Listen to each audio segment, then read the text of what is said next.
Microsoft Flight Simulator is the most incredible experience I've ever had on a computer. The realism, the depth, the almost limitless replayability, it's like nothing I've ever played before. It does so much to recreate the feeling of actual flight at a level of accuracy never before seen. There were times when I was landing at real-life airfields I'd seen during my time in the Air Force where I was simply stunned. These are places I could likely never visit again as a civilian, and yet as I gazed out the window during my final descent into places like Jacobabad, Pakistan, or Thumrait, Oman, I was seeing an approximation so close to what I remembered from all those years ago that I actually said out loud, "Holy shit, I remember this."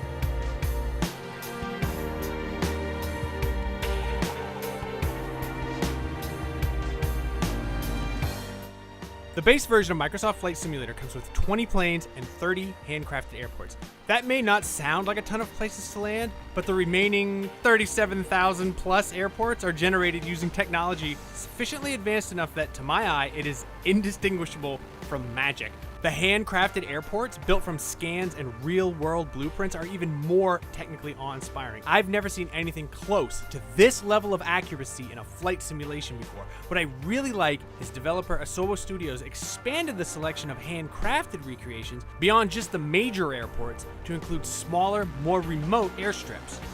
Inside the cockpits, the level of detail in the airplanes is also astounding. You could snap a screenshot and share it online as a photo and easily fool a lot of people.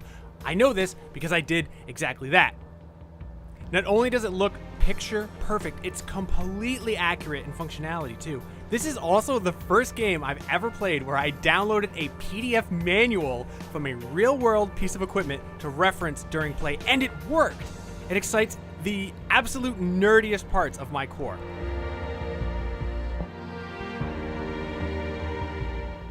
All of that gorgeously detailed equipment is on the inside, but the absolute genius of Microsoft Flight Simulator is actually outside. All 2 petabytes of satellite and high altitude photography from Bing Maps is available to stream to your computer, and the effect is absolutely mind-blowing. You can go almost literally anywhere, and not only that, you can fly in real-world weather conditions with live air traffic. As unbelievably realistic as the flight simulation is, it's also as accessible to just about anyone's level of flight experience. As someone without a real-world pilot's license, my personal preference is playing it halfway between the full simulation and the most automated settings, because it still creates a very challenging experience, but removes some of the mundane steps. Better still, since Flight Simulator is coming to Xbox Series X, it controls well with just an Xbox One controller. I still prefer my flight stick though. The variety in the standard $60 version is excellent. Although, as an Air Force vet, I was a little disappointed that there are no military aircraft available, even in the $120 Premium Deluxe Edition, which, by the way, has 30 planes and 40 hand-built airports. If you want to fly a jet aircraft, the only option right now are passenger planes, and that's a bit of a bummer. But it's certainly not a deal breaker. I'm not trying to knock the impressive selection here either. I'm just being greedy. With that said, I've been perfectly content with the 20 planes included with just the base game.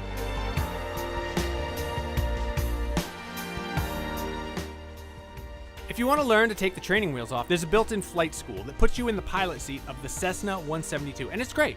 They helped me with a lot of terminology, best flight practices, and getting used to handling aircraft. I wish there was more aircraft-specific training available for the other planes in the fleet, but there is a pretty smart AI you can hand the controls to at any time during your flight, and it knows its stuff. I was able to learn a lot about the proper approach angle and landing speeds just from watching my AI pilot take over.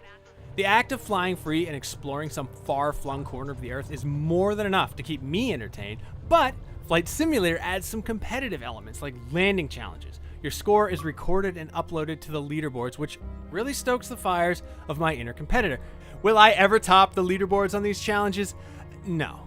God, no, but by God, I'll try. Yes, actually, I am the world's best, at least at a couple of landing challenges, and at least for the time being. Performance-wise, Flight Simulator looks great on my PC, which is no slouch, but it's a few years old at this point. I'm running an i7 7700K with a GeForce GTX 1080 and 32GB of RAM, and the only time it slowed down significantly was right after loading into a major city airport. Even then, it always cleared up after a few moments. Those load times, on the other hand, are a bummer. A big airport like Chicago O'Hare can take close to 4 minutes to appear when I set it as my departure location.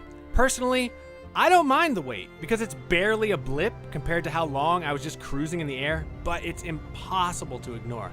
Also, heads up, streaming all this map data can take a chunk out of your data cap if you've got one, so that's one more instrument to keep an eye on.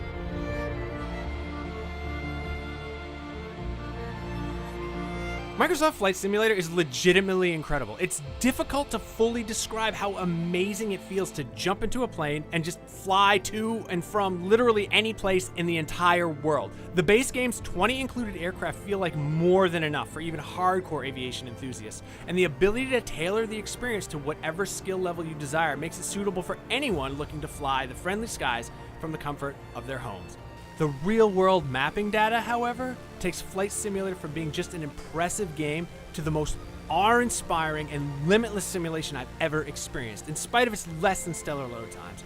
Seeing famous landmarks, landing at the world's most recognizable airports, or just touching down in a remote landing strip in South America is mind-bogglingly cool and an absolutely unparalleled way to virtually explore our world. For more Microsoft Flight Simulator, check out our real-time flight from San Francisco to Las Vegas. And for everything else, keep it right here on Igloo Golf November.